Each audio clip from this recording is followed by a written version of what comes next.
दिन के 11 बजे हैं। अस्सलाम वालेकुम। ये रेडियो पाकिस्तान है। इमराना नाहिद से खबरें सुनिए। पहले अहम खबरों का खुलासा। वज़ीर आज़म ने शाम के सदर अहमद अल-शरा को अबूरी मरहले के लिए मनसब संभालने पर मुबारकबाद दी है। बरी फ़ौज के सरबराह ने कहा है कि मुसल्लह अफ़वाज वतन अज़ीज़ और इसके अवाम का भरपूर तहफ़्फ़ुज़ करेंगी। आज कुदरती आबगाहों का आलमी दिन मनाया जा रहा है। अरब वज़राए ख़ारजा ने फ़लस्तीनियों की अपनी सरज़मीन से किसी भी हालात में बेदखली को मुस्तरद कर दिया है। और अब खबरें तफसील के साथ। वज़ीर आज़म मोहम्मद शहबाज शरीफ ने शाम के सदर अहमद अल-शरा को अबूरी मरहले के लिए मनसब संभालने पर मुबारकबाद दी है। उन्होंने समाजी राब्ते के प्लेटफॉर्म एक्स पर एक पैगाम में उम्मीद ज़ाहिर की कि नई क़यादत शाम के बिरादर अवाम के लिए अमन, तरक्की और खुशहाली लाने में कामयाब होगी। मनसूबाबंदी और तरक्की के वज़ीर एहसन इकबाल ने बरतानिया में मुक़ीम पाकिस्तानी कश्मीरियों से मुलाकात की और हुकूमत के तरक्याती प्रोग्राम उड़ान पाकिस्तान के बारे में आगाह किया। उन्होंने कहा कि तरक्की को यकीनी बनाने के लिए उड़ान पाकिस्तान प्रोग्राम के तहत एक तवील मुद्दत और पायदार हिकमत अमली अपनाई जा रही है। चीन की मिसाल देते हुए उन्होंने कहा कि 40 साल की मुस्तहकम पॉलिसियों ने उसे माशी कामयाबी से हमकिनार किया और इसी तरह पाकिस्तान को भी अपने तरक्याती मनसूबों को सियासी अदम इस्तेहकाम से बचाना चाहिए। उड़ान पाकिस्तान के तहत हुकूमत 2029 तक बरामदात को $100 अरब तक बढ़ाने की हिकमत अमली पर काम कर रही है, जबकि मौसमियाती तब्दीली से निमटने के लिए जदीद टेक्नोलॉजी के फ़रोग़ को तरजीह दे रही है।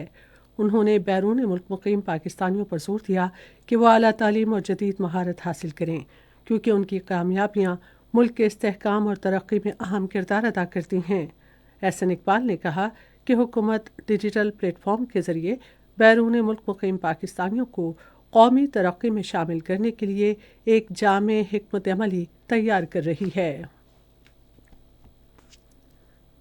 पाकिस्तान और आज़रबाईजान ने तवानाई, सरमायाकारी और सियाहत समेत मुख्तलिफ शोबों में ताउन बढ़ाकर दो तरफ़ा ताल्लुकात को मज़ीद फ़रोग़ देने के अज़्म का इआदा किया है। ये इत्तफ़ाक़ राय निजकारी और मवासलात के वज़ीर अब्दुल अलीम ख़ान और आज़रबाईजान के वज़ीर आज़म अली असदौफ़ के दरमियान बाकू में मुलाकात के दौरान हुआ। मुलाकात के दौरान अब्दुल अलीम ख़ान ने पाकिस्तान में सरमायाकारी के वसी मौक़े बिलख़ुसूस सरकारी इदारों की निजकारी के पस मंज़र पर रोशनी डाली। फ़रीक़ैन ने मईशत, तिजारत और बाहमी दिलचस्पी के दूसरे शोबों में आज़रबाईजान पाकिस्तान तस्वीराती शराकत दारी की तरक्की के इम्कानात पर भी तबादला ख़याल किया। बरी फ़ौज के सरबराह जनरल सैयद आसिम मुनीर ने बलोचिस्तान का दौरा किया, जहां उन्हें सूबे में सिक्योरिटी की मौजूदा सूरत हाल पर तफसीली ब्रीफिंग दी गई।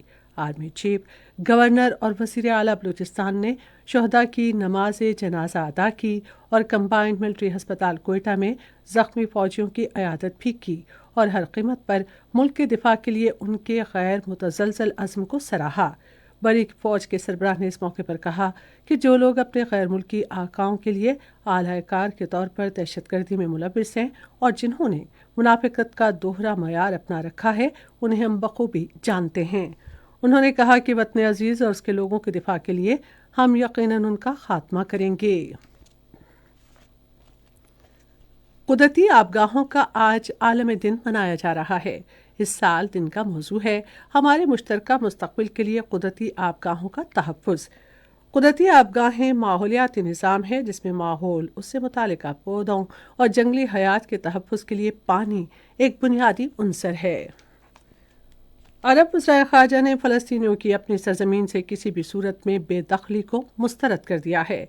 मिस्र, उर्दन, सऊदी अरब, कतर, मुत्तहिदा अरब अमारात, फ़लस्तीनी अथॉरिटी और अरब लीग के वज़राए ख़ारजा और हुक्काम ने काहिरा में इजलास के बाद एक मुश्तरका बयान में कहा कि इस तरह के इक़दाम से ख़ित्ते में इस्तेहकाम को ख़तरा लाहक होगा, तनाज़ात फैलेंगे और अमन के इम्कानात को भी शदीद नुकसान पहुँचेगा। और अब क्रिकेट। 19 साल से कम उम्र ख़वातीन के T20 आलमी कप क्रिकेट टूर्नामेंट का फाइनल आज जनूबी अफ्रीका और भारत के दरमियान कुआलालंपुर में खेला जाएगा। मैच पाकिस्तान के मयारी वक्त के मुताबिक दिन 11:30 बजे शुरू होगा। اس کے ساتھ ہی خبریں ختم ہوئیں۔ مزید خبروں اور تجزیوں کے لیے ہماری ویب سائٹ ہے radio.gov.pk اور فیس بک کے link radio Pakistan news official پر براہ راست ویڈیو اسٹریمنگ بھی ملاحظہ کیجیے۔